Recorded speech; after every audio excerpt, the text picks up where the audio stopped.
Selamat mendengarkan podcast ini. Satu hal yang sangat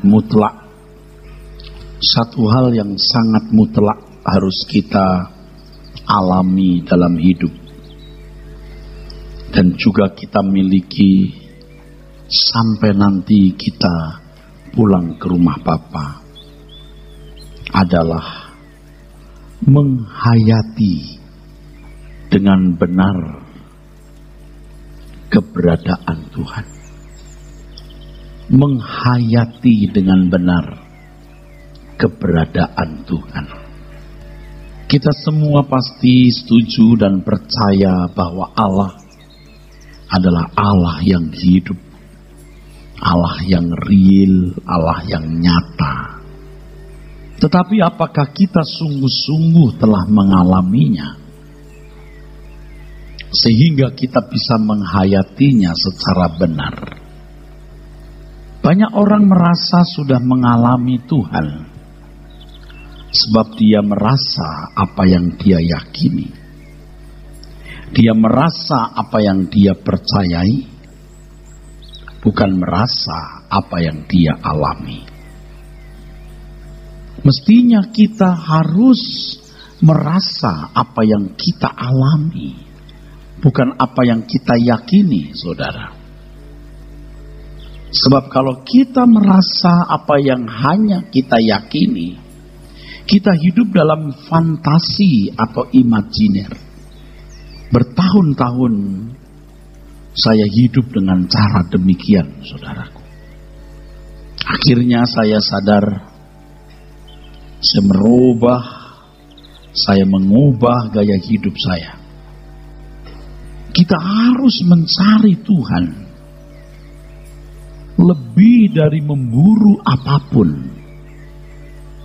Jadi kalau saya anjurkan Bapak Ibu paling tidak 30 menit untuk menyediakan waktu menghadap Tuhan, itu hal yang harus Bapak Ibu penuhi. Paling tidak 30 menit, saudaraku. Kalau bisa lebih. Di situ saudara akan belajar menghayati kehadiran Tuhan secara benar. Firman Tuhan mengatakan, aku tidak membuat orang yang mencari aku sia-sia. Artinya orang yang sungguh-sungguh mau mengalami Tuhan dengan sikap yang haus dan lapar akan kebenaran, pasti akan mengalami Tuhan. Sehingga ia bukan saja merasa apa yang dia yakini, tetapi dia merasa apa yang dia alami. Mari Bapak Ibu kita belajar demikian. Mari kita penuhi, saudara.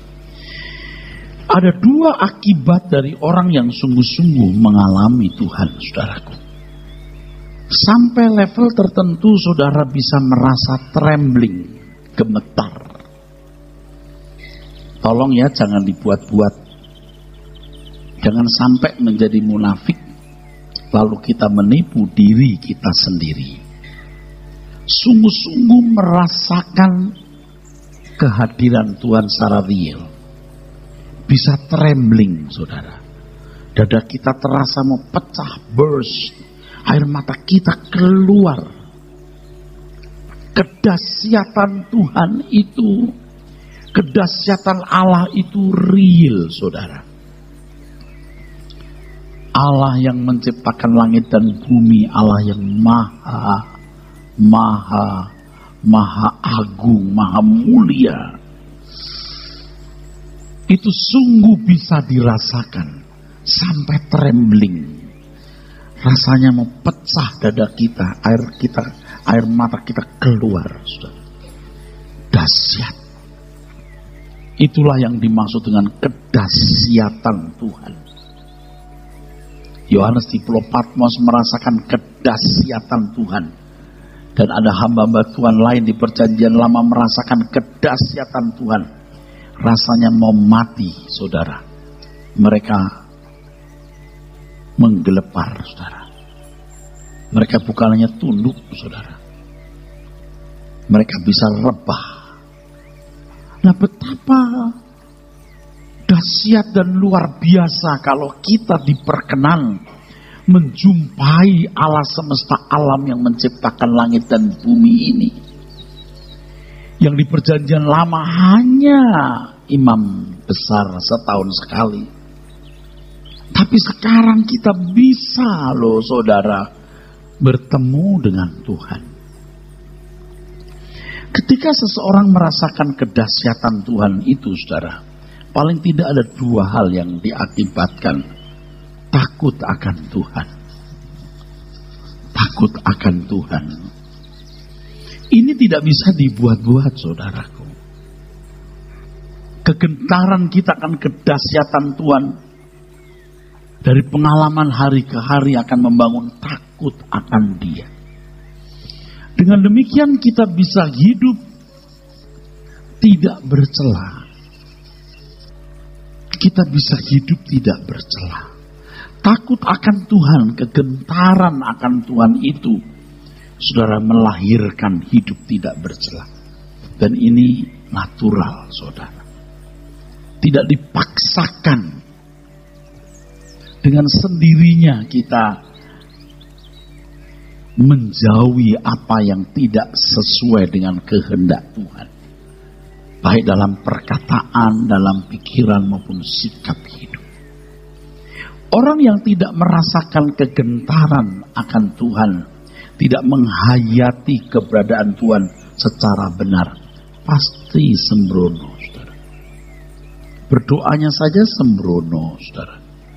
Beberapa kali saya perhatikan orang di mimbar berdoa sembarangan. Misalnya begini, mari kita berdoa.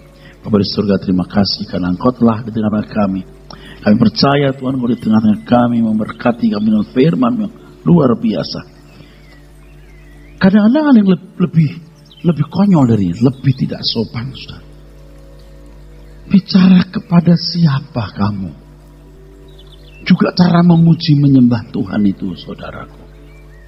Yang kedua, saudara, orang kalau mengalami kehadiran Tuhan dan menghayati keberadaannya itu memiliki hati yang kokoh. Kalau orang sampai punya kegentaran akan Tuhan, sampai trembling, gemetar, itu orang yang jadi tidak takut apapun, saudara. Dan ini tidak bisa dibuat-buat. Bukan bermaksud tidak takut, tapi tidak bisa takut.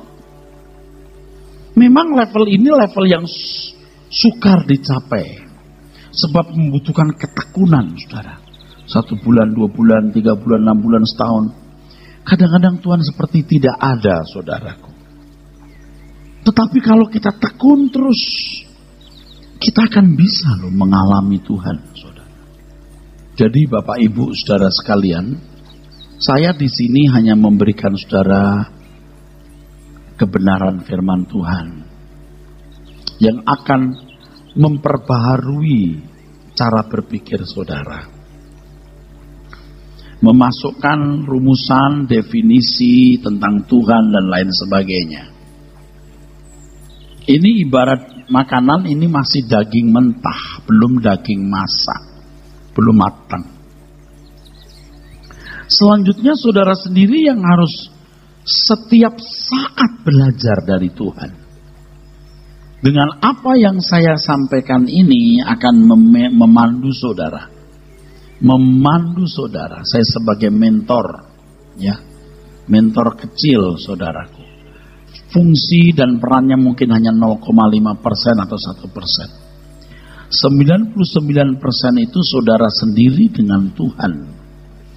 Saudara sendiri harus mencari Tuhan, harus memburu Tuhan. Jadi kalau kita sekolah, studi, kita karir, kita berumah tangga, kita bisnis, semua itu hanya merupakan sarana kita, saudara. Sarana untuk menemukan dan mengalami Tuhan. Jangan berhenti sebelum saudara menemukannya. Memang kalau tidak dipandu oleh firman Tuhan, saudara, menjadi mistik. Seperti yang terjadi di banyak komunitas Kristen, orang-orang yang muncul sebagai nabi atau nabiah. Jadi saudaraku sekalian, apapun yang kita lakukan dalam hidup ini, saudara, harus semata-mata untuk menemukan Tuhan, saudara. Jadi Tuhan itu menjadi motivasi kita hidup, saudara. Orang ke gereja, motivasinya apa? Oke, sekarang tidak usah jemaat ya, aktivis saja. Ada yang melayani tulus, bukan karena uang. Ya memang karena uang sudah ada, atau ya hinalah pelayanan karena mau dapat duit, tidak mungkin lah, tidak santun. Tulus, tidak cari kedudukan katanya, ya. Tetapi dia punya dunia juga di sini. Ini dualisme, saudara. Hanya orang-orang seperti ini biasanya, ya, memang tidak cari uang di gereja, tapi kalau tersinggung dia kabur juga, saudara. Dia kabur juga, saudara. Kalau kurang dihormati, kabur juga deh. Dia ke gereja juga, tapi juga punya dunia. Dan yang terjadi adalah ke gereja ini pun supaya ya diberkatilah hidup ini, saudaraku. Diberkatilah hidup ini, saudara. Orang Kristen yang dewasa hanya punya satu tujuan, saudaraku. Tuhan dan kerajaannya. Tuhan dan kerajaannya. Baik dia ke sini maupun ke sini, hanya Tuhan dan kerajaannya. Nah, banyak orang tanpa sadar ada dualisme. Jangankan saudara, dulu juga saya merasa bahwa saya punya tugas di gereja sebagai pendeta, tapi juga saya punya dunia di mana saya mau hidup wajar seperti manusia lain. Ini salah. Kita hanya punya satu tujuan, yaitu Tuhan dan kerajaannya. Atau Tuhan, titik. Kerajaannya termasuk di dalamnya. Ke gereja supaya dilindungi, diberkati, dan lain sebagainya. Kristen yang benar itu sudah, nanti kalau saudara sudah dewasa, mengerti kebenaran, kita itu tidak perlu minta perlindungan Tuhan atau berkat Tuhan. Ini kan masalahnya banyak orang menyamakan orang Kristen seperti bangsa Israel, saudara. Jadi kalau kita angkat tangan, kita berkata, Tuhan lindungi aku, keluargaku. Itu intinya cuman bagaimana hidupku tertuntun, tergiring, terpimpin, bisa masuk menjadi anggota keluarga kerajaan. Itu, that's it, nggak ada yang lain. Soal di dunia mau digonjang ganjing, mau apapun yang terjadi, Allah bekerja dalam segala hal mendatangkan kebaikan. Dan pasti orang-orang yang memiliki tujuan hidup yang benar begini, tentu dipelihara Tuhan, pasti, saudara. Hidupnya milik Tuhan, tujuannya jelas menjadi anggota keluarga kerajaan. Dan orang Kristen yang benar seperti ini pasti rajin bekerja, tanggung jawab, jujur, dan lain sebagainya. Ya, saudara, sudah saatnya mulai sekarang dewasa. Jangan kita ke gereja supaya kita diberkati. Kita tidak perlu mencari berkat. Karena Tuhan akan pasti memenuhi kebutuhan kita sesuai dengan porsi yang tidak membahayakan kita. Berlimpah ya Tuhan. Itu kan doa-doanya orang tidak dewasa. Aku tidak minta Engkau lindungi usahaku, pekerjaanku, keluargaku, atau apapun. Aku hanya minta tuntun kami sekeluarga sampai masuk rumahmu dan menjadi anggota keluarga kerajaan surga. Tepuk tangan, saudara. Nah, inilah saudaraku yang sulit diterima. Karena banyak pendeta itu ya mengajarkan sesuatu yang salah. Seakan-akan menyamakan orang Israel, orang Yahudi itu dengan orang Kristen. Standarnya beda. Orientasi bangsa Yahudi ini dunia, materi. Kita bukan. Kita kerajaan surga, beda sekali. Di kitab Mazmur misalnya, ya Tuhan, musnahkanlah musuhku, binasakan mereka, apimu menyala membakar mereka, gitu. Tapi kalau orang Kristen, kasih musuhmu, berbuat baik bagi orang yang menganiaya kamu, Beda. Kamu bukan berasal dari dunia ini. Orang Yahudi, ya Kanaan, saudara. Jauh beda. Nah, saya tidak tahu saudara lama-lama sanggup enggak. Sebab kalau kita tanya orang, you cari apa hidup ini? Apa tujuan hidup ini? Semua orang atau hampir semua orang akan menjawab kebahagiaan, sejahtera. Kebahagiaan sejahtera itu artinya ya punya usaha, anak-anak sukses, punya cucu sehat, rumah semua sehat, sejahtera. Kan gitu. Tetapi kekristenan justru you harus tinggalkan itu. Sejahteramu bukan karena keadaan tersebut, tapi damai sejahtera yang melampaui segala akal, sukacita damai sejahtera di dalam Tuhan. Ini bukan berarti lalu jadi konyol. Tuhan pasti memberkati, Tuhan pasti menjagai saudara, tidak mempermalukan saudara. Tetapi seandainya tidak pun, saudara juga tidak ngotot, saudara juga tidak memaksa Tuhan. Ingat, yang penting kita bisa masuk dalam rumah Bapak, menjadi anggota keluarga kerajaan. Jadi kekristenan ini sebenarnya mustahil, nyaris mustahil dilakukan. Kalau pada zaman gereja mula-mula, saudara, dunia tertutup. Anda tadi bingung, ada apa ini? Ini pintu. Dunia tertutup. Orang teraniaya, tidak bisa bahagia, tidak bisa punya rumah, bisa kehilangan keluarga, bahkan nyawa. Situasi itu di kondisi di mana orang memilih Tuhan atau tidak usah sama sekali. Sekarang dunia terbuka. Orang bisa memiliki dualisme kehidupan. Zaman dulu malah tidak bisa, dipaksa. Tuhan Yesus sepenuhnya atau tidak usah sama sekali.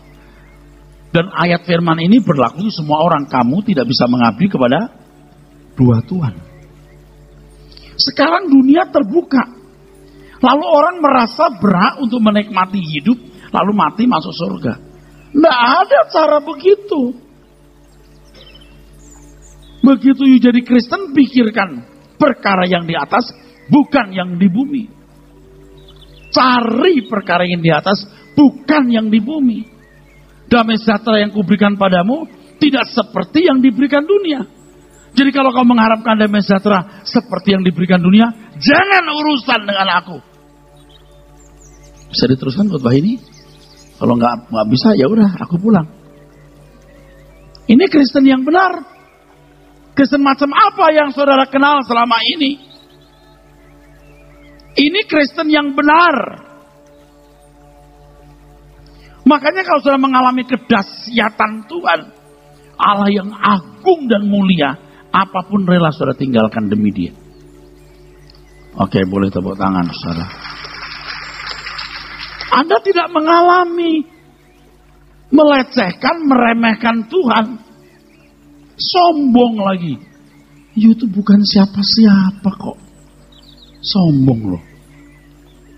Makanya kita harus mengalami pembaharuan pikiran supaya tidak serupa dengan dunia ini, saudara. Yang lebih berat itu pendeta, saudara. Sebab kalau dia menjadi utusan Tuhan, dia harus seperti yang mengutus. Kalau dia berbicara tentang Tuhan, dia harus bermoral seperti Tuhan. Apalagi itu bicara seperti ini, waduh. Dia harus melangkah dulu, dia harus jadi contoh dulu. Dan saya hidup di tengah-tengah masyarakat gereja dan para aktivis. Benarkah yang saya katakan saya lakukan?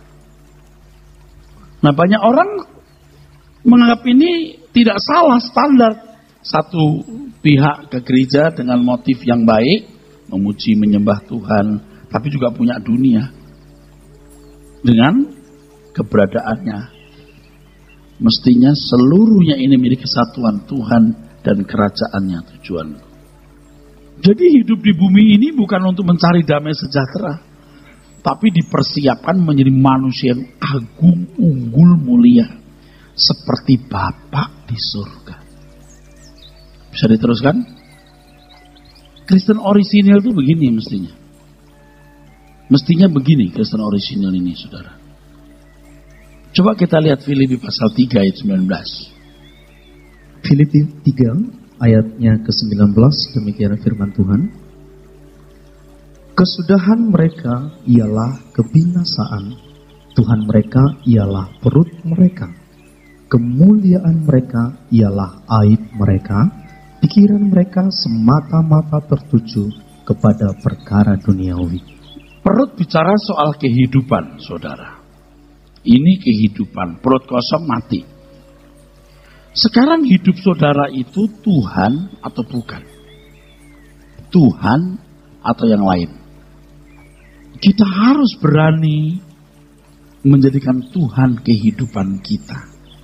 Jadi kalau aku studi, aku karir, aku bekerja, berumah tangga, apapun yang kulakukan, supaya aku bisa memburu Tuhan, mengenal Tuhan, mengalami Tuhan, dan berkenan kepadanya. Makanya saudara datang kemari untuk mendapatkan penjabaran firman supaya mindsetnya diubah. Hanya 0,5% atau 1%. 99% saudara cari Tuhan sendiri. Cari Tuhan sendiri. Banyak orang tidak sanggup. Karena dengan irama yang salah selama belasan, puluhan tahun, tidak ngerti. Hidup ini saudaraku, semu saudaraku, semu. Misalnya begini, orang naik pesawat bisnis kelas, turun limusin udah jaga di situ, udah nunggu, udah naik limusin, waduh dikawal, masuk hotel bintang 7, udah bintang yang paling bagus, wah ketemu orang gagah, dia menikmati keagungannya itu. Ini bukan dongeng, yang begini mah terjadi di banyak tempat. Wah dia menikmati keagungannya. Terus fine dining, makan besar. Wow, ada apa aja ada di situ. Dengan orang-orang terhormat. Istrinya ramping, mungil, cantik. Karena nggak mau gemuk, dia nyomot-nyomot. Itu makan begitu banyak untuk apa? Suaminya badannya besar, gagah. Mau comot daging, istri bilang, "Pap, darah tinggi." Dia ambil sopnya, istrinya bilang, "Pap, kolesterol." Wah, makan apa? Sirup. Jangan, Pap, diabetes kan? Gitu. Kasihan. Kalau begitu ambil emping aja. "Pap, asam urat." Madi goyang-goyang duduknya. Kenapa? Ambeien. Oke, ini berlebihannya. Tapi seberapa sih puasnya? Hah? Cuma segitu tuh. Semu, saudara. Padahal dalam sekejap apapun yang kita miliki bisa lenyap. Saudara, semua ini dan saya ini di ujung maut. Ngerti gak? Jangan berharap kebahagiaan dunia ini. Jangan berharap dunia membahagiakan saudara. Kalau saudara berharap dunia membahagiakan saudara, tidak mungkin saudara bisa mengikut Tuhan Yesus. Tetapi kalau saudara sungguh-sungguh mencari Tuhan, menghayati kehadirannya, menikmati damai sejahteranya, semua juga jadi indah, saudaraku. Makan apa, asal sehat, enak. Kita jalan-jalan dengan keluarga, lihat pemandangan apapun, jadi lebih indah. Percaya, saudaraku, merdeka kita. Anda harus alami, jangan semu itu. Heran ya, kadang-kadang orang tuh jelas mau mati. Jelas sudah umur 55-60 tahun ke atas. Ini kan ibarat naik pesawat sudah ada di waiting room. Yuk di ruang tunggu loh. Kok saudara gak mau sih mengikatkan diri dengan Tuhan? Kenapa? Lalu kalau saudara mengharapkan punya ini, punya itu, seberapa sih bahagianya? Tadi saya beri contoh naik business class, turun disambut limusin, hotel bintang bagus. Apa sih bangganya? Kalau itu yang masih dicari, ya saudara bodoh. Anak sehat, cucu bagus, rumah bagus semua. Anda akan tinggalkan. Ingat, nikmati apa yang kamu akan peroleh. Jangan nikmati apa yang kamu akan tinggalkan. Nikmati apa yang kamu akan peroleh. Jangan menikmati apa yang kamu akan tinggalkan. Kalau saudara anggap saya deso, terserah. Wah Pak, Bapak itu gimana sih, kan kebahagiaan lihat cucu, lihat anak. Saya mau kasih tahu, Bapakmu tahu kamu membutuhkannya. Tapi jangan jadikan itu kebahagiaanmu sehingga engkau berselingkuh terhadap Tuhan. Sebenarnya semua kita ini di ujung maut loh saudaraku. Siapa yang berani jamin saudara akan hidup besok? Nggak ada yang tahu. Apalagi yang sudah umur 60, 65, 70, udah sakit-sakitan. Itu setiap saat loh saudaraku.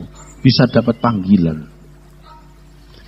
Saya ingatkan Bapak Ibu, ayo nyari Tuhan dengan sungguh-sungguh. Makanya kalau ada di antara saudara yang hari ini sombong, saudara berhentilah dari kesombonganmu. Saudara itu mengandalkan apa sih? Nyawamu itu kan cuma di ujung tanduk. Hah? Bukan tanduk kerbau loh. Tanduk semut. Kalau semut punya tanduk. So easy. Mati itu gampang. Harta gampang lepas. Hidup itu begitu. Makanya saudara harus memburu, mencari Tuhan sungguh-sungguh. Ada doa di sini jam 9 malam hari Jumat. Saya ajak kita menyembah, berdoa. Menstimulat saudara, merangsang saudara bertemu dengan Tuhan. Harus sampai trembling. Allah itu hidup, Allah itu nyata. Anda bisa takut akan Allah. Dari rasa takut ini secara natural, Anda hidup tidak bercacat, tidak bercela. Dari takut akan Tuhan ini, saudaraku, Anda bisa hidup suci. Selanjutnya, saudara tidak takut menghadapi apapun yang terjadi. Karena saudara tahu, bukan hanya yakin, Allah yang hidup menyertai saudara-saudara semua. Jadi kalau yang trembling di hadapan Tuhan hari ini, nanti ketemu Tuhan tidak trembling lagi. Tapi orang yang sejak di dunia ini sudah kurang ngajar, tidak pernah punya ketakut akan Tuhan secara benar, dia akan trembling nanti di kekekalan. Mari kita lihat Filipi pasal 3 tadi dari 17. Tadi 19 sudah jelas ya. Jangan menjadikan perutmu itu jadi Tuhan. Tuhan itu sesuatu yang menghidupkan kita. Yang menghidupkan kita itu Tuhan. Jadi kalau aku bergerak, apapun yang kulakukan semata-mata karena Dia. Harus ekstrim. Jangan cari kebahagiaan sejahtera di dunia ini. Kebahagiaan sejahtera kita hanya di dalam Tuhan, saudaraku. Jangan persoalkan mengenai nasib dan keadaanmu di bumi. Tapi persoalkan bagaimana kita layak masuk anggota keluarga kerajaan. Jangan saudara berkata, lalu orang seperti ini menjadi kacau. Oh tidak, tertib. Anak Allah itu cerdas, jujur, giat, tanggung jawab. Oh pasti bagus. Pasti agung. Susah ditemukan salahnya. Dia pasti mengatur rumah tangga dengan baik. Dia menjaga kesehatan dengan baik. Pasti rumah tangganya juga diberkati Tuhan. Tuhan pasti melindungi dia. Pasti dia orang-orang istimewa di mata Tuhan. Jangan Anda hidup sembarangan, sembrono, lalu punya masalah, datang kepada pendeta. Pak pendeta doakan. Kamu gak layak dapat berkat Tuhan. Sembarangan hidup, tidak bisa mencapai Tuhan. Tuhan rasanya meninggalkan dirinya, jauh di sana, cari orang yang katanya bisa dekat dengan Tuhan. Lalu pendeta senang lagi. Jadi tumpuan harapan begitu. Lama-lama saya akan berkata, doa sendiri. Tolong Pak, tolong apa? Doakan Pak, gak bisa. Percuma kamu didoakan, Tuhan gak menjawab. Emangnya saya broker apa? Yuk hidup benar. Yuk takut akan Tuhan. Yuk mengalami Tuhan. Yuk gak membutuhkan saya dari hal seperti ini. Yang yuk butuhkan cuma dengar firman untuk memandu saudara mengenal Dia. Tepuk tangan saudara. Aduh saudaraku, memang gereja seperti ini juga memusingkan saudara. Kalau yang baru datang, loh, masa kita gak boleh cari kebahagiaan? Wah, terus vertigo dia. Dia gak cerdas. nggak cerdas. Kalau saudara mencari Tuhan, menjadikan Tuhan kebahagiaan hidup saudara, bukan dunia ini, tinggalkan dunia. Saudara kan dipelihara Tuhan istimewa, sampai kekekalan. Makan apa juga enak nanti. Nanti satu keluarga pergi ke Bali misalnya. Beda dengan dulu. Jadi indah Bali itu. Pergi ke Lombok, lihat pemandangan, jadi indah. Beda saudaraku. Buktikan itu saudaraku. Lagi pula Tuhan menyertai saudara.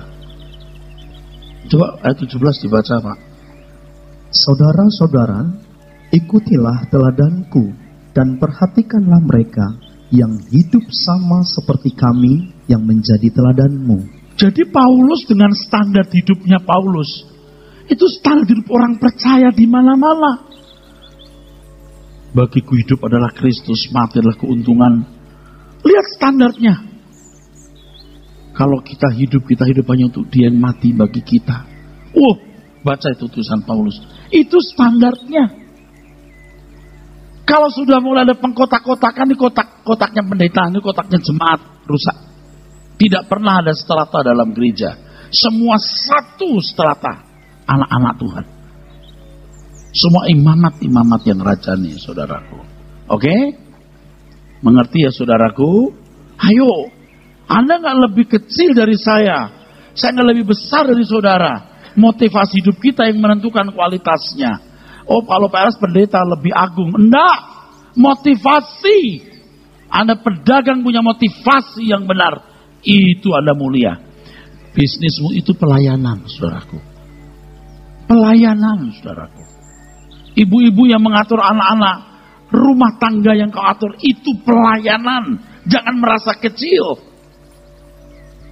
Anda seorang ahli hukum, praktisi hukum, tenaga medis, disitulah pelayananmu. Semua harus melayani. Sebab ketika saudara ditebus oleh darah Tuhan Yesus, semua hak saudara diambil alih oleh Tuhan. Jangan merasa punya hak. You are not your own. Kau bukan milik kamu sendiri. Mesti ngerti kita saudara. Ikuti teladanku, kata Paulus. Dan orang-orang yang menjadi teladanmu. Artinya Tuhan Yesus naik ke surga yang jadi contoh Paulus. Paulus naik ke surga yang jadi contoh Erastus. Dan gengnya. Loh, saudara orang tua jadi contoh untuk anak-anak. Betul? Amin, jadi pelan. Ini yang terakhir pelan. Saya masih berbahasa Indonesia, tahu kan? Anak-anak itu harus lihat sosok orang tua yang takut Tuhan. Jangan harap anak jadi benar kalau kita belum benar. Ingat, kita harus menggambar wajah Tuhan.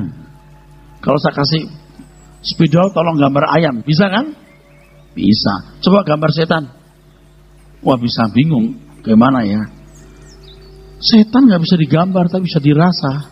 Coba kalau dikit-dikit Anda marah, dikit-dikit Anda marah, dikit-dikit, wah pukul. Orang bilang apa? Setan, ya, dirasa.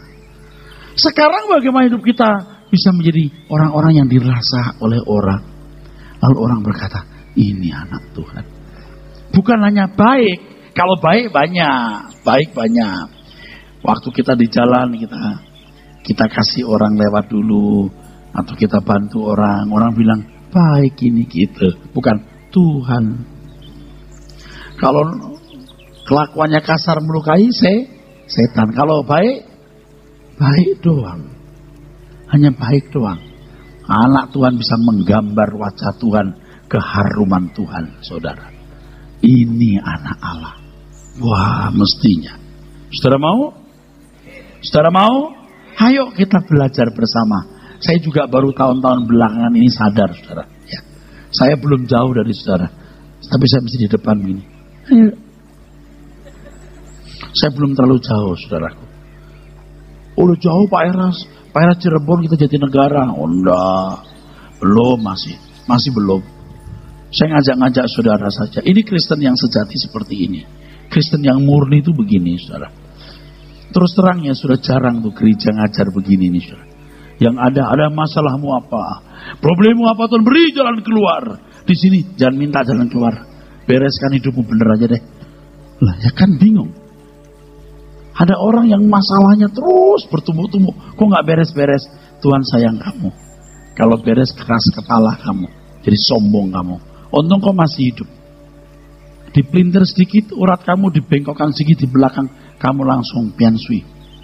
Kau bongkok, lu nggak bisa bangun. Jangan sombong. Oke? Jangan sombong. Hati-hati, saudara. Hati-hati. Terus Pak.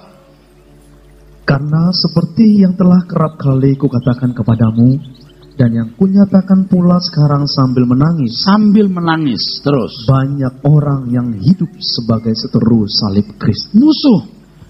Tidak Bu, Anda tidak bisa ada di wilayah abu-abu. Jadi teman atau lawan. Sekutu atau seteru. Salah satu.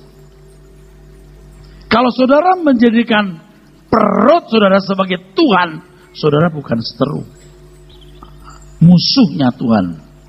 Tapi jadi sekutunya dunia. Bukan sekutu Tuhan, seteru Tuhan. Sekutu dunia, tapi seterunya Tuhan. Tuhan itu luar biasa agung mulia. Mahal, mahal, mahal. Jadi tidak laku nih Kristen yang setengah-setengah ini gak laku. Yang masih terikat dengan dunia gak laku, saudara.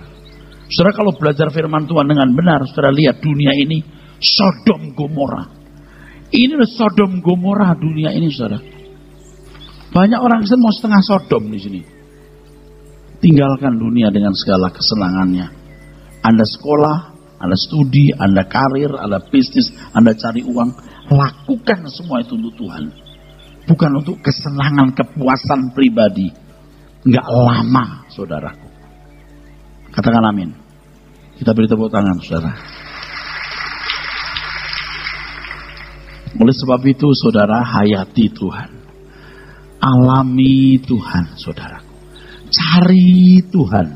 Tiap hari cari Tuhan 30 menit, 1 jam, 30 menit. Kalau lagi diem, hayati Tuhan. Malam hari lihat langit. Hayati Tuhan. Cari Tuhan.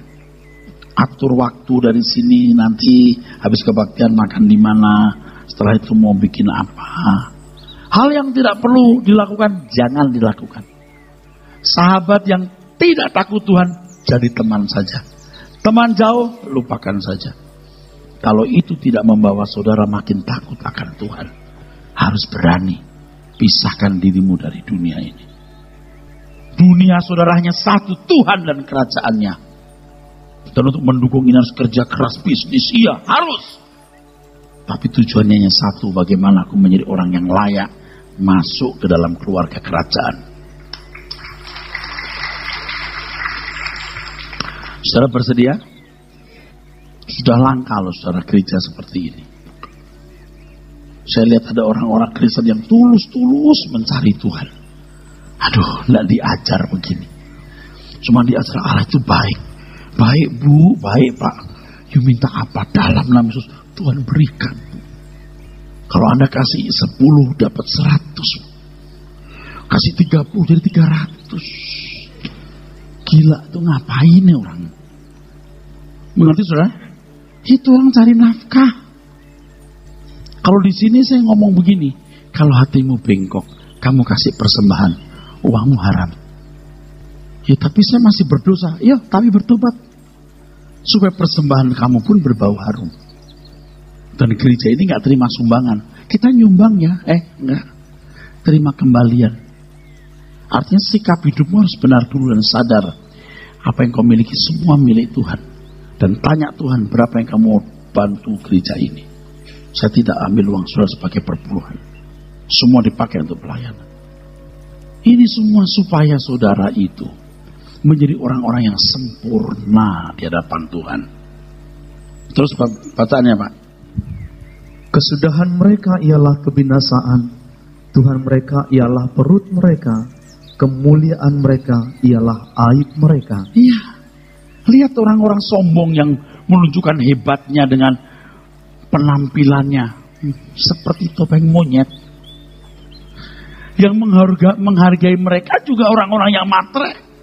Yang memberi nilai atau memberikan value itu kepada benda-benda seperti itu. Anda nggak terhormat, dihormati orang yang tidak terhormat. Anda harus merasa direndahkan kalau dihormati oleh orang-orang yang tidak terhormat. Kita tidak mencari hormat dari manusia. Kita mencari hormat di kerajaan Bapa di surga nanti. Bisa diteruskan khotbah ini? Gak pusing saudara? Selamat pusing. Kalau mau pusing. Tapi ini benar. Benar. Nanti saudara akan berdoa kepada Tuhan. Tiap hari 30 menit, 1 jam. Anda akan bisa punya mata hati yang terang. Bisa membedakan kebenaran dan dusta.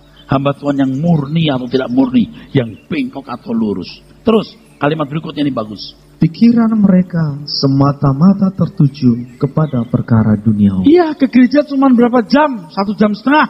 Selebihnya dunia. Bukan tidak boleh kita kerja bisnis.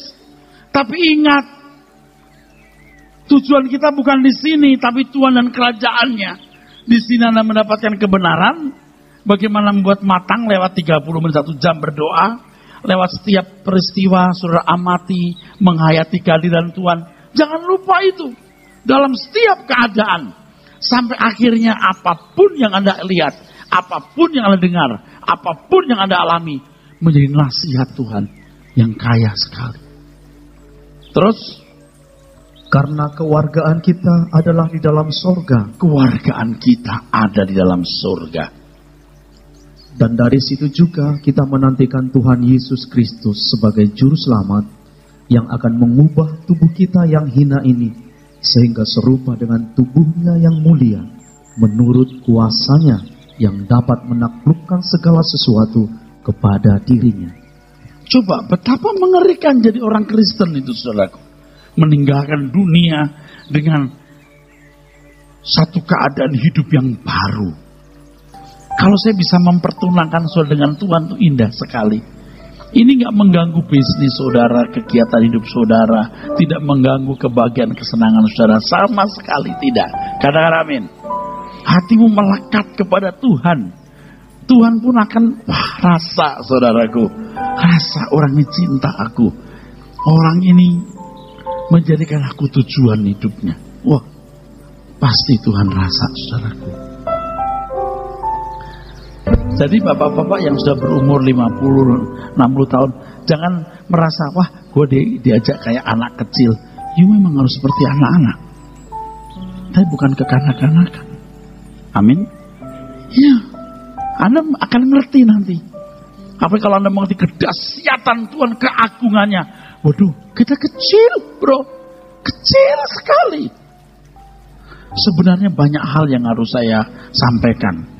Waktu saya terbatas, saudaraku sekalian. Tapi khotbah-khotbah seperti ini saya tulis, saudaraku. Oke? Mari kita bangkit berdiri. Amin.